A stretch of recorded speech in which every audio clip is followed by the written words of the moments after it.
I'm Karen. I still remember the shock that coursed through me as I stared at the text on my phone. You're not invited. Lisa doesn't want you there. It was from my family, and my hands trembled as I tried to process those cold, cruel words. Just a short while ago, I drained my savings to the tune of $30,000 to help my brother Tom have the wedding of his dreams. That was money I'd scrimped and saved for years, a sacrifice I'd gladly made for my family. But this betrayal? It cut deeper than anything. How could they take my money and then shut me out like I meant nothing? Growing up in a small town in Texas, our family was far from wealthy.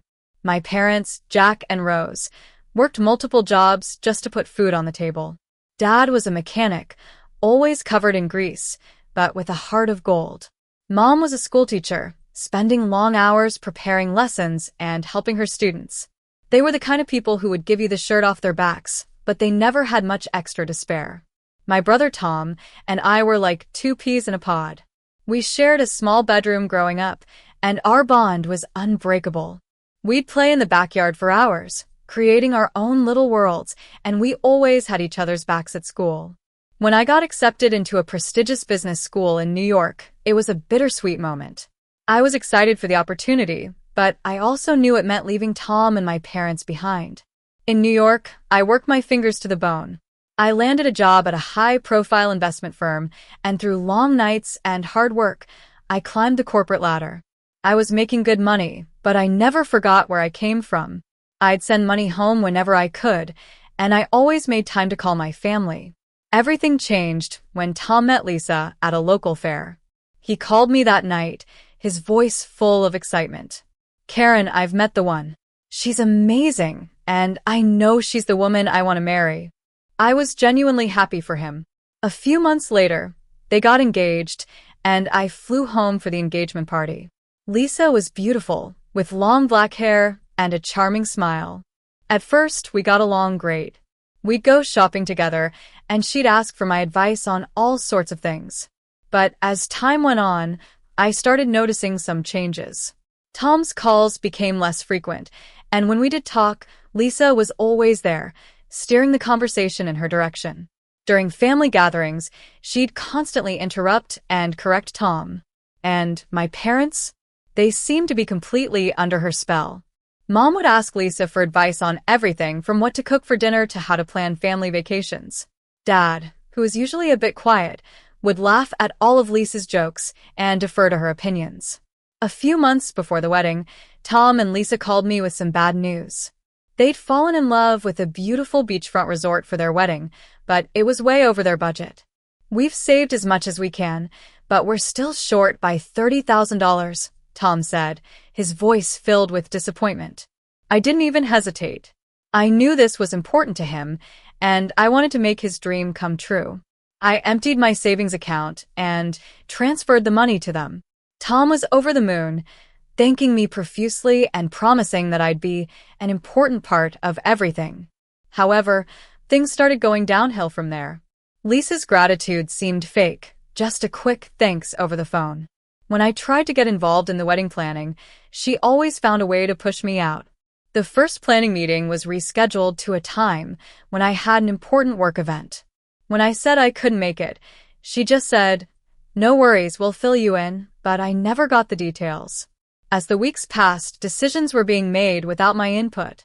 The wedding theme changed, the menu was altered, and I found out about these changes through social media or casual mentions from my parents. I felt like an outsider in my own family. When I tried to talk to Tom about it, he got defensive. "You're being too sensitive, Karen. Lisa's under a lot of stress," he said. The final straw was the bridal shower. I arrived early to help set up, but I quickly realized that I wasn't needed. Lisa's friends were in charge of everything, and they seemed to be ignoring me. During the gift opening ceremony, Lisa's mom gave a speech thanking everyone who had contributed, but my name was never mentioned. It was then that I knew I'd lost my place in this family. A few days later, I went to my parents' house to drop off a gift for Dad. I noticed a stack of wedding invitations on the counter. Curiosity got the better of me, and I picked one up. To my horror, my name wasn't on the list of the wedding party. When I asked Mom about it, she looked uncomfortable. Lisa thought it would be better if you just enjoyed the day as a guest, she said. I drove straight to Tom's place to confront him. He tried to make excuses, but it was clear that he was just towing the line Lisa had set. He even accused me of trying to control the wedding because I'd paid for it. That night, I called my parents, hoping they'd see reason. Instead, they sided with Lisa, saying it was Tom and Lisa's wedding and they could make the decisions.